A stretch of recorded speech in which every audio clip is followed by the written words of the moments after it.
What a fine-looking bunch of graduates we have today. I know you're tired from last night. This has been an amazing couple of days. Last night was so much fun. You made a crazy amount of noise when I called upon you. Thank you. When you're one of the smallest colleges on campus, you really have to make noise when you have the opportunity. And how about graduating senior Annika McGinnis being announced last night as one of the semifinalists for the University Medal? The University Medal is the highest honor given by the university at graduation, and the 5 finalists chosen were from a pool of students who had at least a 3.96 GPA. Annika, you really made us proud. You know, the undergraduate class of 2016 and I have something in common. We both started as freshmen in the fall of 2012. Do you remember that? I almost feel as though I'm graduating with you. Remember day one, walking in and feeling excited yet disoriented and apprehensive? I remember it very clearly. But look at you now. We are so proud of you. But we have you for about another hour, so we're going to keep teaching you until the last minute. One of our favorite alums in the whole world is going to have the last shot at teaching you something. It is customary at our commencements to invite a leader in the field of journalism to speak. We thank Sam Stern and Michelle Leibovitz of the Student Commencement Speaker Committee, who did a great job in extending the honor to ESPN's Scott Van Pelt, who is both a member of the Board of Visitors of Merrill College and of the Povich Center for Sports Journalism. Scott grew up in Brookville, Maryland, and attended the University of Maryland. As you saw after the Georgetown basketball game, he is a very proud Terp and often attends games as a spectator when his schedule permits. Scott began his sports broadcasting career while a student. He worked at WTTG, the Fox station in Washington, D.C. He worked in the sports studio production department, contributing content for the station's 10 p.m. news, for the Sunday night sports extra, and specials on the Washington Redskins. By 1994, he was an anchor and a reporter at the Golf Channel. Scott moved on to ESPN in early 2001 as the network's lead golf reporter, shortly thereafter becoming a SportsCenter anchor and later a co-host on ESPN Radio each weekday afternoon. In July of 2009, the Scott Van Pelt Show made its debut on ESPN Radio. Today, Scott is the host of the midnight edition of ESPN's Sports Center, bringing his unique perspective to the world of sports. He's had a few late nights this week. The program showcases his passion for sports, his self-deprecating wit, and his disposition towards celebrating stars and storylines. He also contributes to ESPN's telecasts on the Masters and the U.S. Open. Everybody, and I mean everybody, knows that Scott Van Pelt loves Maryland sports, but he loves Maryland journalism as well. He is the proud funder of the Sam Van Pelt Terpstart Journalism Scholarship in honor of his late father. Scott, I'd like to welcome you, your wife Stephanie, and the newest Van Pelt, 3-month-old Sam, to Merrill College's commencement ceremony. We're eager to hear what you have to say to us.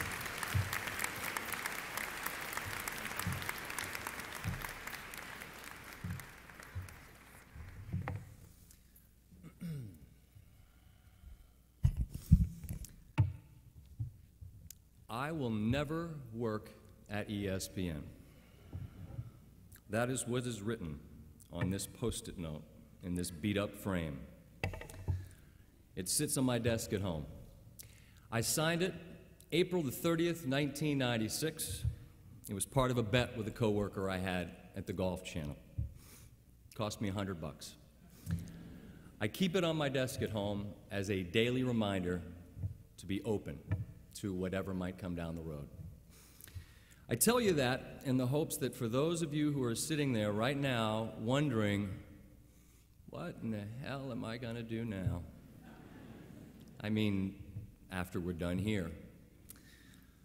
You can take a deep breath and relax and consider. I had already started my career in this business. I had a gig. It was a good gig. When I said I wouldn't do the thing I have now been doing for more than 15 years, and consider that 20 years after I signed this note, I am here this morning at the invitation of graduates from a school I couldn't have gotten into when I attended our beloved university. Your destination may surprise you, and your journey, I promise you, will amaze you. Graduates of the Philip Merrill College of Journalism, Dean Dalglish, distinguished guests, family, friends, faculty, folks who have wandered in aimlessly off of Route 1, anyone that doesn't cover, good morning.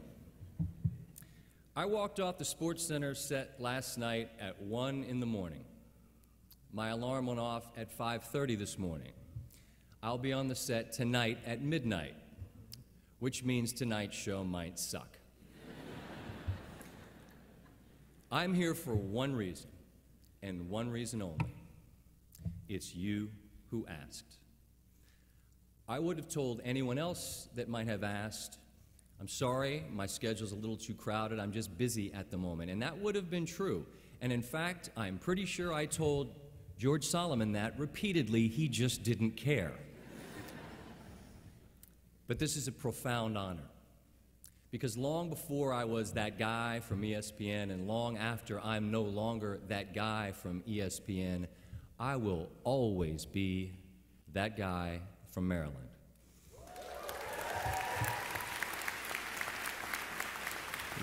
The hashtag is HeaTerp. I'm one of you, and it's not a closely guarded secret now, is it?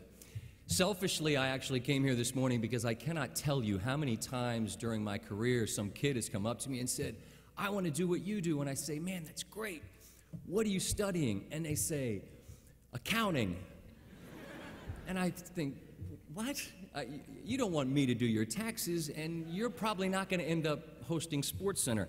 I know that you all have spent the time, and you're ready for this career. You're the next wave, and it is a fascinating time in the business that we are in. It has never been easier to share your views with the world. Everyone has a microphone and a camera. It is in your pocket or in your purse right now, right? A smartphone has made everybody in here, to some degree, a journalist. The world is now media. Every moment is a moment meant to be documented and shared. And if I've met you at a basketball game, my guess is we probably took a picture together. Awesome. The selfie is the single worst thing that has happened in my life. Is it? You got it? You got it? Oh, we weren't, my eyes were closed. Oh, wait, hold on. Okay, are we good? All right. I can't wait to take pictures with everybody here today.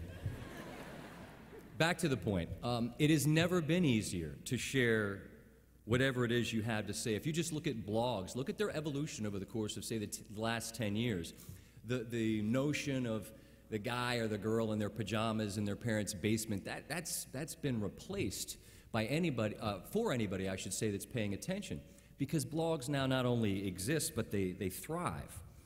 And the idea of us and them, traditional media, when's the last time you ever heard that? It's gone. There is no us and them. It's just us. It's just a big old pot of gumbo. But as things evolve, there are certain areas in media that have been nudged to the side.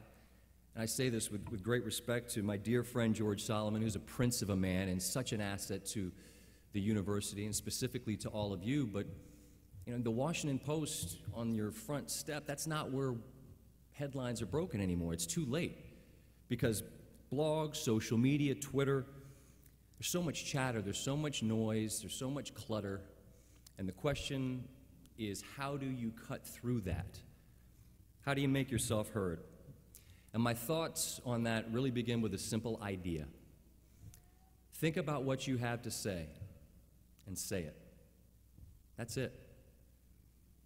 What do you think? What matters to you? Why does it matter to you? Ours is a business of sharing our stories, sharing our thoughts, and your challenge is finding your voice.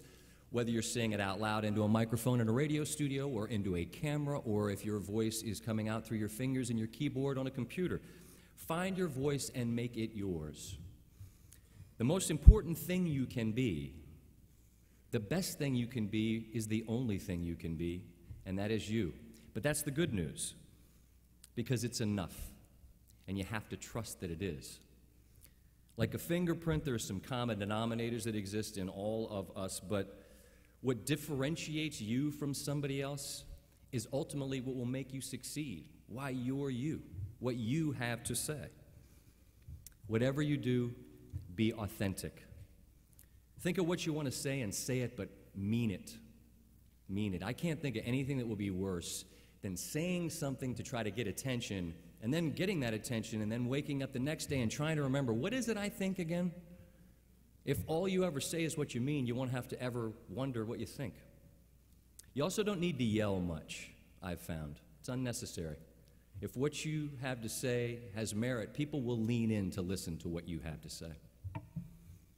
These next 3 words are really the most important thought I have for you. They're the crux of my message. Be about content. I wonder what Andy Warhol would think if he were here now.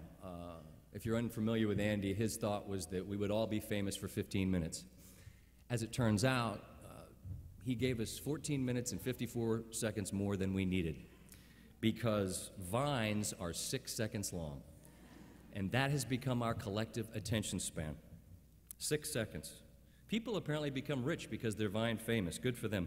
The most important thing you can hope to do is to trend or to become viral.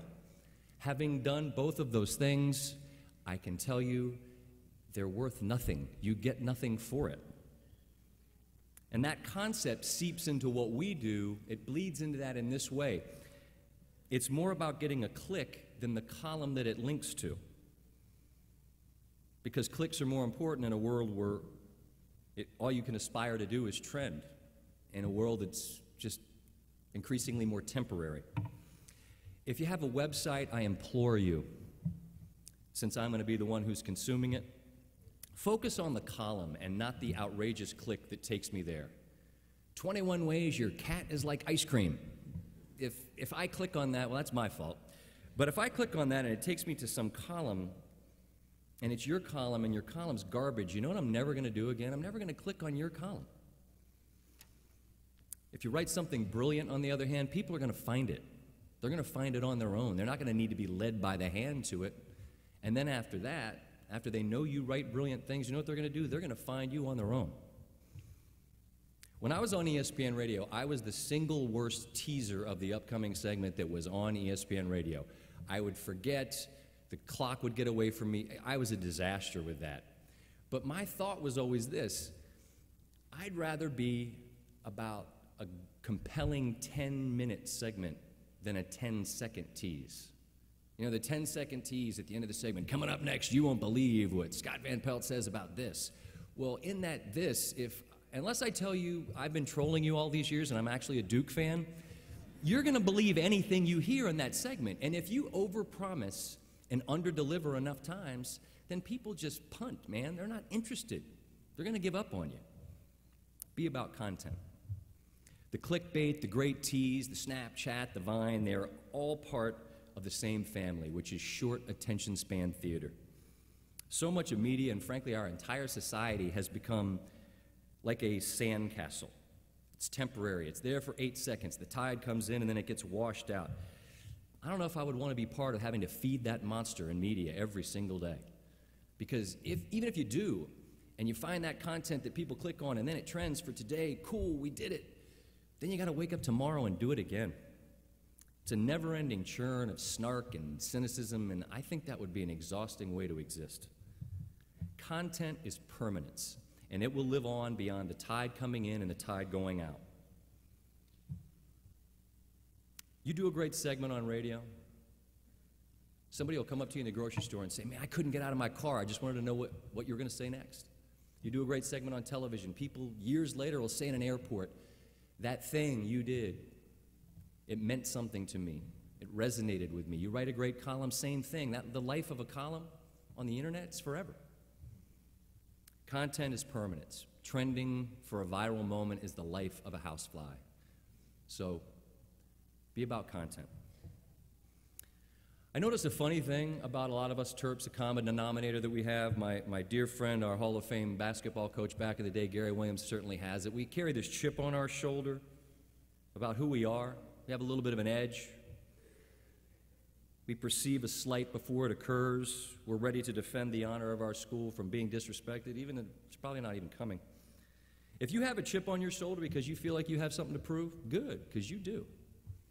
But not to your peers that are coming out of Medill at Northwestern or Newhouse up at Syracuse or Missouri or any other of the great journalism schools. Don't sweat them.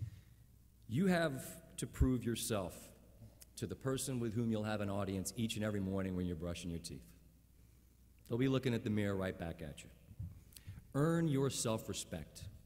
You will know whether or not you put forth the effort, whether you've invested in the dream that you hope to realize. You'll know that. So don't cheat the process. It will require some patience. And see, I waited all this time to get to that P word, didn't I? Because I love you. But it's required. So try your best to be patient. But earn that self-respect. And when you do, you will carry yourself in a manner where it follows. I promise you that's true. So prove yourself to yourself. Make yourself proud, and the rest is going to follow. I want to close where I started, which is with this note right here. I will never work at ESPN. For years, I always said I didn't want to work at ESPN because I didn't want to be the next guy that had to come up with 10 clever ways to say slam dunk and home run and all this and that. And there's a little bit of truth to that. But I want to tell you this morning the whole truth. I said I'd never work at ESPN because I didn't think I'd be good enough. I didn't imagine in my mind how it would be possible that I could ever work at the same place that Chris Berman and Dan Patrick and Keith Olbermann and Robin Robertson, all these greats. I just couldn't imagine that. Fear and doubt were similar. I wasn't afraid, but I had doubt. I had real doubt. Last week in New York City, they held the 37th Annual Emmy Awards, which recognizes excellence in TV broadcasting. The last award of the night, or one of the last awards of the night, one of the big ones, I guess you'd say, is for studio host, the best host in sports television. And the nominees were Bob Costas, James Brown, Ernie Johnson, Hannah Storm, some of the giants in our business. The final nominee was a guy who majored in radio, TV, and film and got lousy grades, and who now hosts a solo show that started in September that he got to bring to his alma mater in November, and signed this note 20 years ago because he didn't think he'd be good enough to work at ESPN.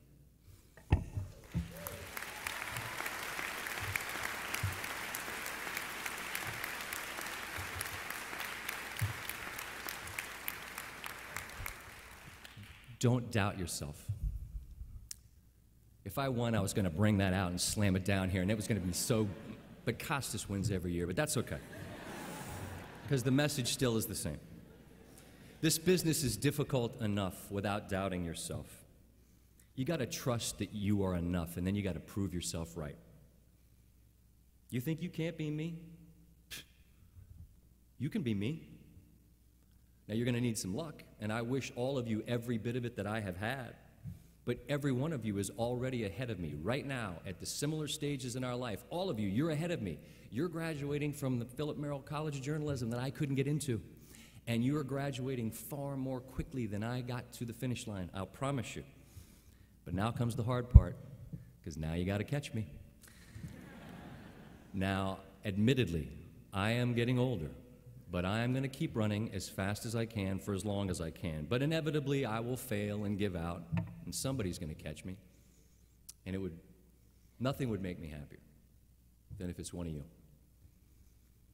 Have fun while you're chasing whatever it is you're chasing. Don't take too much too seriously, starting with yourselves, because self-importance is just gross. And here is what you guys owe me for today. I wouldn't accept anything from the University of Maryland. I wouldn't let them pay for my airfare. I said, I got that. You guys cover the bill. And here's how. Whoever it is who's here with you today in this room that helped you get here. Maybe it's your parents. They saw you take your first steps and now they get to watch you walk. Maybe it's another family member, a sibling. Maybe it's a neighbor. Maybe it's a coach. Maybe if it's a professor. Maybe it's a rabbi or a preacher or a minister. Whoever it is, look them in the eye. Tell them you love them. Tell them thanks. All right? You do that, and we're even. Now, how you make it even with them, you'll figure that part out. A lot will change after today, but one thing won't. You will always be Terps, and you did not sign a Hippocratic oath to be in journalism. I don't care what anybody says. So don't ever apologize for repping who and what you are, and that's Maryland Terrapins. I hope you are always as proud of that as I am to have been asked to be here, and how proud we all are of you today. It's your time, so go get it. Give them hell. Thank you.